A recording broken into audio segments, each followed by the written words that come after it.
কারণটি হলো, আমরা অতীতে যখন আমাদের বিরুদ্ধে চক্রান্ত ছিল, তখন আমাদের যে মোরাল ক্যারেজ ছিল, নৈতিক সাহস ছিল, রাষ্ট্রীয় ভিত্তি ছিল এবং সামাজিক সংহতি ছিল, জনগণের মধ্যে মিল মহব্বত ছিল, বন্ধন ছিল এবং একে অপরের প্রতি শ্রদ্ধাবোধ ছিল।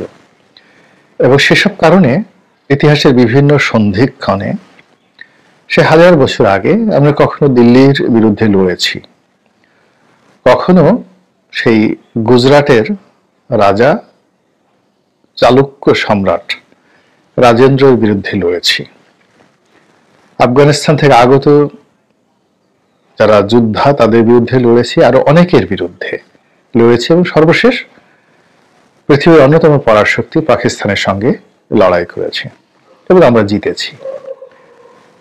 আমাদের এই দেশকে নিয়ে যখন যেভাবে যে পেরেছে সবাই চক্রান্ত করেছে। কারণ হলো, এদেশের মানুষের একটা স্বাভাবিক শক্তি রয়েছে, কর্মশক্তি। ফলে যখন দাস প্রথা ছিল তখন এদেরকে ধরে নিয়ে বিদেশে বহুমূল্যে বিক্রি করা যেত এবং অনেককে যৌন দাস হিসেবে ব্যবহার করা হতো।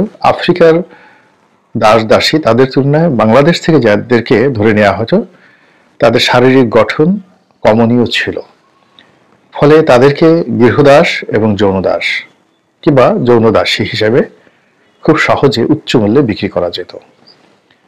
মানুষের পর আমাদের এই প্রকৃতিতে বহু মূল্যবান পশু ছিল। আমাদের এই দেশের বাঘ শিকারের জন্য বহু মানুষ এসেছে, হাতি শিকার করার জন্য, হাতির দাঁত এখান থেকে চুরি করার জন্য বহু মানুষ, বহু দস্যু দল এই বাংলায় এসেছে। এরপর আমাদের উদ্ভিদ এবং শস্য অসাধারণ, আমাদের শিল্প এবং সাহিত্য, আমাদের দেশের যে হস্তশিল্প, মসলিন শিল্প, এ কারণে এই দেশটি সেই অনাদিকাল থেকেই বিশ্বের লুটেরা, ডাকাত তাদের জন্য এটি একটি যাকে বলা হয় স্বর্ণ ডিম্ব হাঁস, মানে স্বর্ণ ডিম্ব প্রসবকারী হংস, একটু যাকে বলা হয় সংস্কৃত ভাষা ব্যবহার করে বলার চেষ্টা করলাম, যদি আমরা বাংলায় বলি স্বর্ণের ডিম পাড়া হাঁস। এবং এটি এখনো অব্যাহত আছে। 18 কোটি মানুষ, বেশিরভাগ মানুষই শ্রমজীবী। এমনকি আমাদের সমাজে যারা ভিক্ষা করেন, অনেক কষ্ট করে তারা ভিক্ষা করেন। আপনি গিয়ে দেখবেন শাহবাগের মোড়ে, মানে যারা আহত, হাত পা নেই, অনেক কষ্ট করে তারা এই দৌড়দৌড়ি করে ভিক্ষা করছে।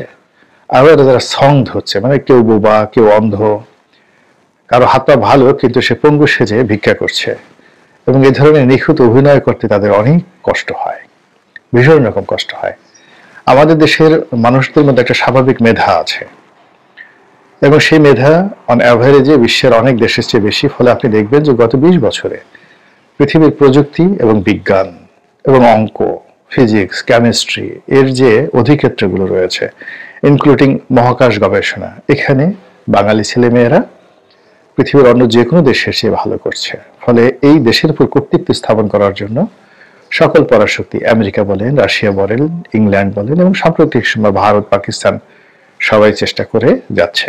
তারই ধারাবাহিকতা এই মুহূর্তে চেষ্টার ক্ষেত্রে সবার উপরে রয়েছে আমেরিকা, তারপরে রয়েছে ভারত। আপনারা ইতিমধ্যে অনেকেই সন্দেহ করেছেন এবং অনেকে জানেন যে জুলাই আগস্ট বিপ্লবের নেপথ্যে বিদেশি শক্তি অনেক অপকর্ম করেছে। ইন ডিটেলস যাব না, শুধুমাত্র বাংলাদেশে যেটি জানাজানি হয়ে গেছে সেটা হলো স্নাইপার রাইফেল। এটা দিয়ে গুলি করে অনেক মানুষকে হত্যা করা। এই কাজটি ছাত্র করেনি, তরুণ করেনি, আন্দোলনকারীরা করেনি, বিএনপি করেনি, জামাত করেনি। তাহলে কারা করেছে? এই ধরনের রাইফেল বাংলাদেশে আসার কথা না, মিলিটারির নেই, পুলিশের নেই। তো কাজেই এগুলো নিয়ে অনেক কথা বলা যায়, অনেক সন্দেহ করা যায়। সরকার যখন ভালো একটা অবস্থানে পৌঁছবে নিঃসন্দেহে এগুলো নিয়ে আলাপ আলোচনা হবে। তো যা বলছিলাম যে এখন এই বাংলাদেশকে নিয়ে চক্রান্ত হচ্ছে, ভীষণ রকম চক্রান্ত হচ্ছে। চীন এখানে আধিপত্য বিস্তার করার জন্য চেষ্টাও চালাচ্ছে, চক্রান্ত চালাচ্ছে। চীনকে রুখে দেওয়ার জন্য ভারত চেষ্টাও চালাচ্ছে, চক্রান্ত চালাচ্ছে। শেখ হাসিনাকে আবার রাজনীতিতে পুনর্বাসিত করার জন্য ভারত সর্বোচ্চ চেষ্টা করছে, এবং শেখ হাসিনাকে বসানোর বিনিময়ে যদি আমাদের সেন্ট মার্টিন দ্বীপ আমেরিকাকে দিয়ে দিতে হয় এবং আমেরিকাকে আরো বড় কোনো ছাড় দিতে হয়, সেটা ভারত কিন্তু রাজি। এবং এই কাজগুলো এমন একটা পর্যায়ে গিয়ে পৌঁছে গেছে যে বর্তমানে এই তত্ত্বাবধায়ক সরকার যারা দুর্বল অবস্থানে রয়েছে তাদের পক্ষে এই বিষয়গুলো মোকাবেলা তো দূরের কথা, অনুধাবন করার মতো অবস্থাও তাদের নেই। ফলে দিনের পর দিন পুরো পরিস্থিতি জটিল থেকে জটিলতর হচ্ছে। আর এই জটিলতার কারণেই আমাদের যে রাজনীতির ধারাবাহিকতা, যেমন ধরুন নির্বাচন হবে, এখন সেই নির্বাচনের প্রতি আমরা কেউ আস্থাশীল হতে পারছি না। সবাই নির্বাচন চাচ্ছেন, সবাই নির্বাচন দিতে চাচ্ছেন, আবার সবাই যখন একত্রে কথাবার্তা বলছেন সবাই একে অপরকে সম্মান জানাচ্ছেন, শ্রদ্ধা জানাচ্ছেন, কিন্তু সেই বৈঠক শেষ হওয়ার পরে এমন একটা পরিবেশ পরিস্থিতি তৈরি হয় আমরা কেউ কারোর প্রতি বিশ্বাস এবং আস্থা রাখতে পারি না।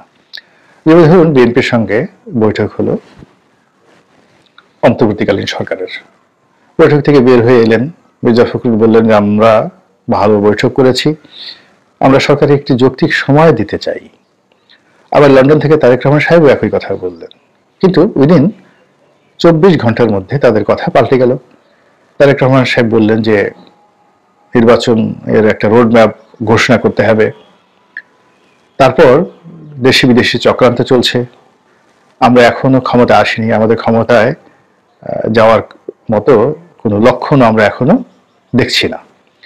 তো বিএনপির মতো এত বড় একটা দল যখন এই ধরনের কথাবার্তা বলছে, সেখানে ধরে নিতে হবে যে পেছনে মারাত্মক সব চক্রান্ত চলছে। এখানে ইতিমধ্যে যে কাজটি করা হয়েছে সেই কাজটি হলো বিএনপির সঙ্গে জামাতের সম্পর্কটা টানাপোড়েনের মধ্যে চলছিল, কেউ স্বীকার করেনি যে আমাদের সম্পর্ক খারাপ। এমনকি জুলাই আগস্ট বিপ্লবের পরেও দুই দলের নেতাকর্মীরাও তাদের মধ্যে যে শীতল সম্পর্ক এটি তারা প্রকাশ করতে চাচ্ছিলেন না। তো সেই জায়গা থেকে বের হয়ে এসে এখন তাদের যে সম্পর্ক এটি দাকুমড়ায় পরিণত হয়েছে। এই গেল একটা সমীকরণ। দ্বিতীয় সমীকরণ হলো বাংলাদেশে যে রাজনৈতিক দলগুলো আছে ইসলামপন্থী, এরকম 20-25টি দল তারা দীর্ঘদিন ধরেই একটা ঐক্যের কথা বলে আসছিলেন সেই এরশাদ জমানা থেকে। এইবার কিন্তু একটা পরিস্থিতি তৈরি হয়েছিল। এর কারণ হলো জামাতের জামি, তিনি খুবই গরিবকর্মা মানুষ, তিনি বরিশালে গেলেন, সেখানে পরস্পর বিরোধী দুটো যাকে বলা ইসলামপন্থী গ্রুপ, একটি রাজনীতি করে চরমোনাই পীর সাহেব, আর একজন হলেন শর্ষিনার পীর সাহেব, তিনি রাজনীতি করেন না কিন্তু নীতিগতভাবে সবসময় বিএনপিকে না মানে আওয়ামী লীগের সমর্থন দেন। তো তিনি সেই শর্ষিনার পীর সাহেবের সাথে দেখা করলেন, চরমোনাই পীর সাহেবের সঙ্গে দেখা করলেন, হেফাজতের লোকের সঙ্গে তার দেখা সাক্ষাৎ হলো, এবং অন্যান্য যারা আছেন, এমনকি যে দেলোয়ার হোসেন সাইদী সাহেবের যে মামলা, সেই মামলায় যিনি প্রথম অভিযোগ করেছিলেন সেই মাইজ ভান্ডারী, আমাদের সেই ভান্ডারী ভাই যাকে আওয়ামী লীগ এমপি বানিয়েছিলেন, তো তাদের সঙ্গে সেই ভান্ডারীদের সঙ্গে কিন্তু জামাত সম্পর্ক নষ্ট করতে চায়নি এবং তারা অনেক কিছু ছাড় দিতে চেয়েছে, পর্দার ব্যাপারে ছাড় দেওয়ার চেষ্টা করেছে, মুক্তিযুদ্ধের বিষয়ে তারা সরি বলার জন্য রাজি, তারপর নিজেদেরকে আরো উদার হিসেবে তারা প্রমাণ করার জন্য হিন্দুদের সঙ্গে তাদের একটা সম্পর্ক, অমুসলিম শাখা হিসেবে তারা একটা শাখা তৈরি করেছে। সব মিলিয়ে তারা অনেকটা পেরেস্ত্রয়িকার মতো করে, অর্থাৎ গর্বাচেভ যেভাবে গ্লাসনস্ট এবং পেরেস্ত্রয়িকার মাধ্যমে রাশিয়াকে বা সোভিয়েত ইউনিয়নকে আমূল পরিবর্তন করার জন্য চেষ্টা চালিয়েছেন, ওভাবে কিন্তু জামাত চেষ্টা চালিয়ে আসছিল, কিন্তু সেটা বিমোরাং হয়ে গেছে। জামাতের সঙ্গে কারো বন্ধুত্ব তো হয়নি, বরং আগে যে সম্পর্কটা ছিল সেই সম্পর্কটা আরো খারাপ হয়েছে। তাহলে বিএনপির সঙ্গে জামাতের সম্পর্ক খারাপ হলে জামাতের সঙ্গে ইসলামপন্থীদের সম্পর্ক খারাপ হয়ে গেল। এরপর ধরুন মাঠে যারা এই মুহূর্তে আওয়ামী লীগ ছাড়া অন্য রাজনৈতিক দলগুলো আছে, তাদের প্রায় সবার সঙ্গেই বর্তমান সরকার ইউনূস সরকারের সম্পর্ক খারাপ হয়ে গেছে, ভীষণ রকম খারাপ হয়ে গেছে। এমনকি সমন্বয়কদের মধ্যেও একটা বিরাট শ্রেণী রয়েছেন যারা এখন আর ডক্টর মোহাম্মদ ইউনূস, তার সরকার, তার আপনজন, এমনকি ডক্টর আসিফ নজরুলকেও আগের মতো বিশ্বাস করেন না, সম্মান করেন না এবং তাদের সাথে যোগাযোগ রক্ষা করেন না। ফলে কি হলো, সব পক্ষের জন্য এখন আওয়ামী লীগ জাতীয় পার্টি মূল্যবান বস্তু হিসাবে দেখা দিয়েছে। সরকার যদি হঠাৎ করে দেখেন যে আওয়ামী লীগের সঙ্গে যোগাযোগ শুরু করেছে, জাতীয় পার্টিকে আবার কাছে টেনে নিয়েছে, কিচ্ছু করতে পারবেন না। এর কারণ হলো সরকারের সঙ্গে যারা সম্পর্ক রক্ষা করার কথা, তারা যেহেতু সরকার থেকে দূরে সরে গেছে, সরকার তার পিঠ বাঁচানোর জন্য, অস্তিত্ব রক্ষা করার জন্য ঠিক সেম কাজটি করবে। এবং এটা নতুন নয়, ১১ সময় কিন্তু এই ঘটনাই ঘটেছিল। ১১ ঘটেছিল, যে কোনো কারণে ১১ ঘটেছিল, কিন্তু ১১ যারা কুশীলব তারা সবাই কিন্তু বিএনপির প্রতি সিম্প্যাথাইজড ছিলেন এবং তারা যখন দেখলেন যে তারা আর পারছেন না, তখন তারা বিএনপির হাতে ক্ষমতা হস্তান্তর করার জন্য চেষ্টা চালাচ্ছেন। কিন্তু কোনো অবস্থাতেই বিএনপির সঙ্গে তারা সেই সম্পর্ক স্থাপন করতে পারেননি, অথবা বিএনপি সেই ১১ কুশীলবদেরকে এতটা অবিশ্বাস, এতটা অশ্রদ্ধা করতেন, মনে হতো যে তারা মরে যাবেন, সারাটা জীবন জেলে থাকবেন, পচে যাবেন, গলে যাবেন, কিন্তু এই বেঈমান মুনাফিক যাদেরকে তারা ক্ষমতায় বসিয়েছেন তাদের সাথে নেগোসিয়েশন করবেন না। তখন তারা বাধ্য হয়ে আওয়ামী লীগের সঙ্গে নেগোসিয়েশন করে। এখনো ঠিক একই অবস্থা। ডক্টর মোহাম্মদ ইউনূসের সঙ্গে আওয়ামী লীগের দৃশ্যত দাপুমের সম্পর্ক, এবং আওয়ামী লীগকে ক্ষমতাচ্যুত করে এই সরকারই ক্ষমতায় এসেছে, কিন্তু দেখা গেল সেই আওয়ামী লীগের সঙ্গে এই সরকারের হয়তো খুব দ্রুত বন্ধুত্ব হয়ে যাবে, নেগোসিয়েশন হয়ে যাবে, এবং বাকি দলগুলো সব একেবারে যাকে বলা হয় আকাশের দিকে তাকিয়ে তারা গোনা ছাড়া তাদের আর কোনো উপায় থাকবে না। এই রাজনৈতিক সমীকরণ একবার নয়, দুইবার নয়, বহুবার এই বাংলাদেশে ঘটেছে, বহুবার ঘটেছে। আমি জাস্ট একটা উদাহরণ দিলাম 1/11-এর, কিন্তু এক উদাহরণ আমি আরো 10টা দিতে পারবো। দ্বিতীয়ত, বিএনপির সঙ্গে আওয়ামী লীগের, অর্থাৎ এখন এই যে অন্যান্য দলগুলোর মধ্যে যে ঐক্য, সেই ঐক্যর যে জায়গাটি, এটি বন্ধ হয়ে গেছে এবং এই ঐক্য আর হবে না।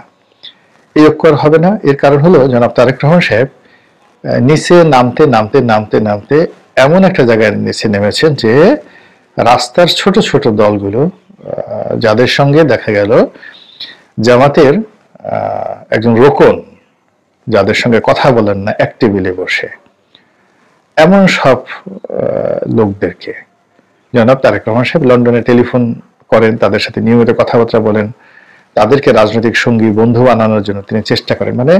বিএনপি কেবলমাত্র আওয়ামী লীগকে মোকাবেলা করার জন্য রাজনৈতিকভাবে যতটা নিচে নামা সম্ভব, যতটা ছাড় দেওয়া সম্ভব, তার সর্বোচ্চ তারা দিয়ে যাচ্ছে।